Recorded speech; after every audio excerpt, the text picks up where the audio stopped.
The Steam machine might be in a whole heap of trouble if RAM prices continue skyrocketing and computer parts continue going up and GPUs are skyrocketing and cloud computing is selling out. And it's a perfect storm for price to be through the roof for something that could have actually had a chance to succeed in your living room if it was at an affordable price.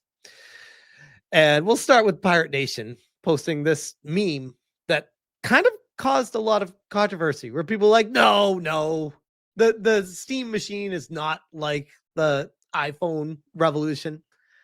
I don't know though. It might be. This is the theoretically all-in-one box for your living room that people have been waiting years for. Kind of like what the iPhone 1 was originally.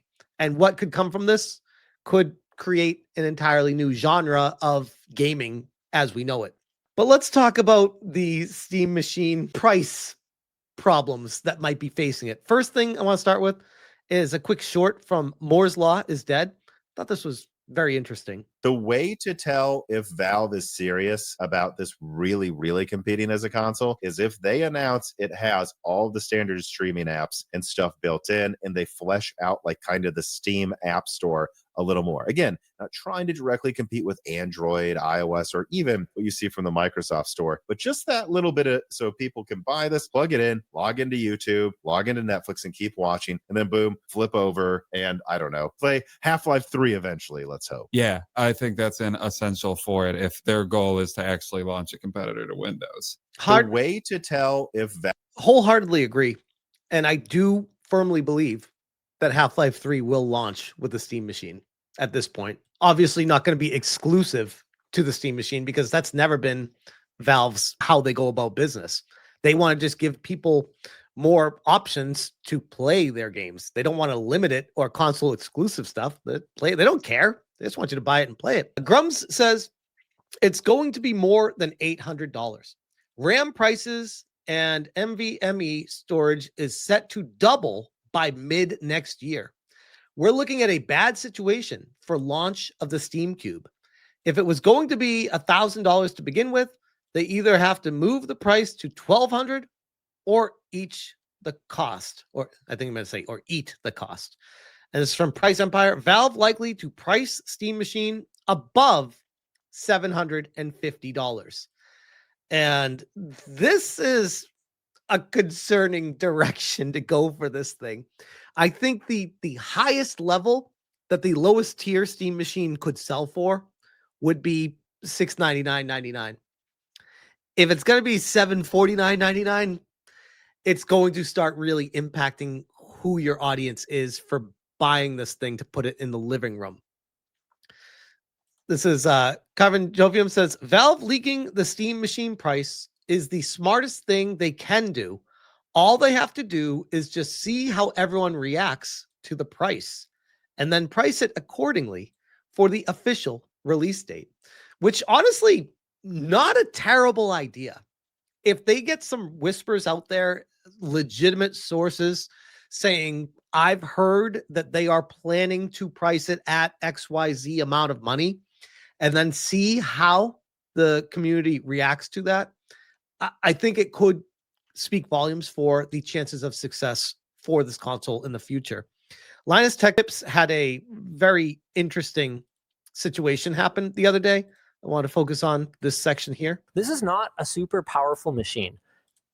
Valve is upfront saying that they are going to be relying on FSR in order to achieve 4K. And even then, man, like 8 gigs VRAM, anyone else would be taking a ton of flack for shipping a game console today with 8 gigs of VRAM. Yeah. So we've got a lot of people talking pricing in here. I'm gonna read these. 600, 600, 600, 600, 600, 350, 800, maybe 600, 1,000. You're crazy. 500 tops or DOA, 250 PS5. So like 500 to 600, 599, 600. Yeah, this cannot be $1,000. Like full stop. You're getting into buying a computer at that point. It cannot be 1,000. 99, 500. Okay. A lot of 500 to 600. I don't think so.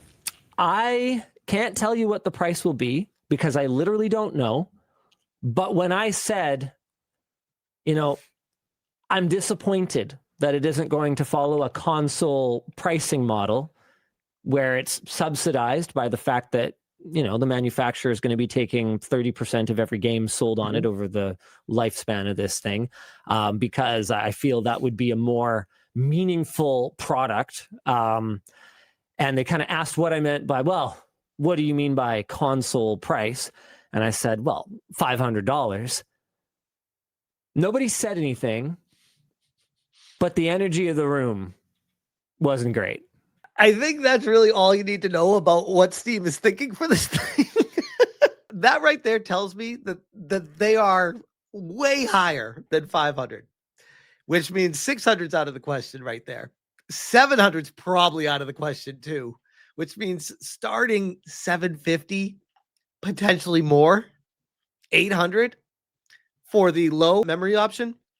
What was the other, the 2 terabyte option or 3 terabyte option? Was it 950? They're saying 900, maybe more. I don't know. All I know is, like I said, this is the perfect storm of destroying the potential of this thing, even having a chance to begin with. Unless Valve takes the approach of, yes, we will not make money off of this. We are willing to lose money on every single one of these, knowing that we will sell more games. I don't think Valve is going to do that because they don't want to subsidize. They don't care. They just want to provide another option to people that want to purchase this option. And if it costs too much for you, don't buy it. Just keep playing on your Steam Deck or your PC. I really think that, and this is after chatting with Hypnotic on SNH, I really think he's right about that. Like, this is not something that Valve cares to enter the market and compete directly with consoles with. That's never been their approach to anything. And they're making money hand over fist right now. They have no reason to change that approach. It's not a publicly traded company. There's no shareholders telling them what they have to do to make more money. They're just like, yeah, no, we got it good right now. Here, it's, if you want to be better, here you go. Here's an option. Otherwise, okay, go pound sand. It's not for you. This is from PC Gamer. They said RAM prices are up again this week, tracking the PC memory and SSD supply crisis. Affordable DDR5 and PC storage is but a sweet, well, memory. Unless you've been living under a very large rock, or maybe only just escaping the marathon session of Battlefield 6 to end all marathon sessions of Battlefield 6, you may notice that PC memory prices have spiked massively, and SSDs are expected to follow shortly. But just how far have we come? How bad has it got? And what's likely to happen next? To shed at least a little light on the situation, we got to track the DDR5 kits, SSDs over the coming days and weeks, quite possibly months and years. I'll tell you guys, I kept up with a little bit of the NVIDIA earnings call the other day. They were talking about how cloud storage is already sold out. They cannot keep up with creating the GPUs and memory and everything else that they're doing over there already. And it all comes back to artificial intelligence. AI is taking all of the products before it can even get to market for the customer at this point. Among the very latest development comes news that Japanese retailers seems to have run out of PC memory kits and is restricting purchases. CEO of SSD controller specialist Phison has also recently warned of a shortage of NAND flash chips, leading to doubling prices in the last 6 months. Grums, RAM is set to double in price. This is going to tank the Steam machine. The DDR5 shortage comes for the DDR4 and made it far worse as RAM manufacturers prioritize filling AI demand on GPUs. This is going to completely mess up Valve's Steam machine pricing next year. I don't know how Steam is going to be able to create this device in large quantities at a amount of money where they consistently make money and can sell it, which makes me think that whatever price you think it's going to be, add $100 or $200 to it. because I don't think Steam cares. And here's the kicker. No matter what they price it at, it will sell out immediately for the first shipment of it. And this is like what they're doing is just providing options to you. So yeah, also consider that Xbox partnering with the Rogue Ally Xbox, which is already $1,000 for that. So these things are starting to get very expensive. And I wouldn't be surprised if this comes out at $1,000 at this point.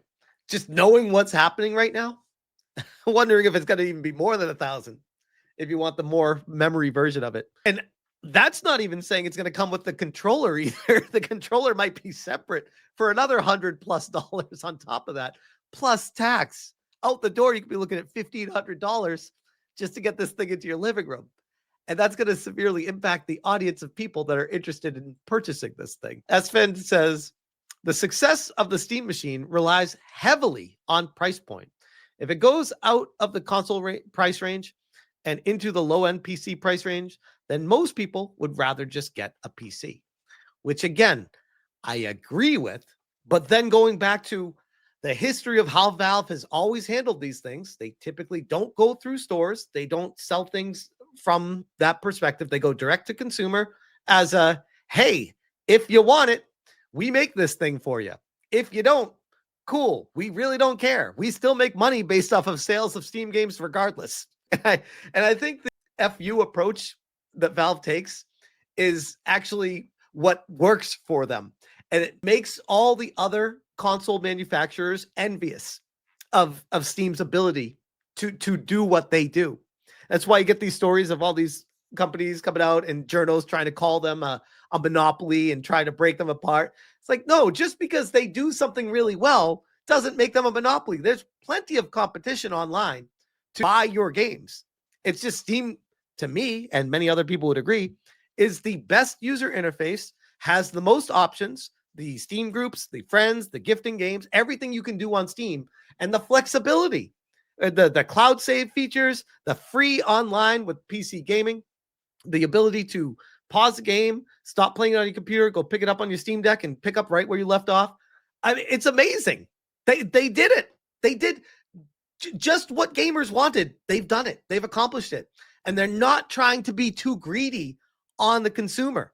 They're not trying to take more. They're just saying, yeah, here it is for you. If you want it, you got it.